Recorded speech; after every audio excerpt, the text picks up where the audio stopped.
L'Europe, en ce moment, tout le monde en parle. Elle est la cause de tout et de son contraire. Elle doit tout régler ou laisser faire.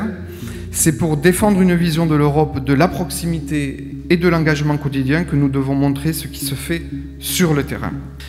Pour notre région, un rapide bilan pour bien défendre ou bien voir l'avenir. Les fonds européens, ce sont plus précisément quelques 3,2 milliards de crédits investis par l'Europe sur le territoire d'Occitanie entre 2014 et 2020. Et je vous rappelle que 3 milliards de ces crédits sont gérés directement par la région en tant qu'autorité de gestion. Le Lido, il fallait faire quelque chose parce qu'il s'est érodé d'une façon particulièrement préoccupante. La plage disparaissait, la route était démolie. Bien évidemment, l'Europe a été l'élément déclencheur du financement avec pratiquement 34% de ce financement sur un dossier de 55 millions d'euros, c'est quand même pas rien. On travaille essentiellement sur l'insertion, orientation et aide à la recherche d'emploi. Le parcours orientation-insertion est financé déjà par la région Occitanie et à 50% par le FSE. Notre objectif, c'est de créer un nouvel avion pour aller mettre un gros coup de pied dans cette fourmilière et aller prendre la place de nos petits concurrents américains qui sont les seuls et uniques occupants de ce marché depuis 50 ans. On a déposé dès le début de la société une demande de FEDER qui a été un petit peu longue à obtenir puisqu'on était en pleine réforme territoriale ou au début. Plusieurs dizaines d'investisseurs qu'on a rencontrés au préalable nous ont toujours dit non. Et bizarrement, comme par hasard, juste après, les gens nous ont accompagnés. Les territoires sont la clé pour redéfinir un projet européen proche des citoyens et qui réponde aux enjeux qui se posent. On a beaucoup parlé ici de citoyenneté européenne et de comment les citoyens s'approprient quelque part l'Europe.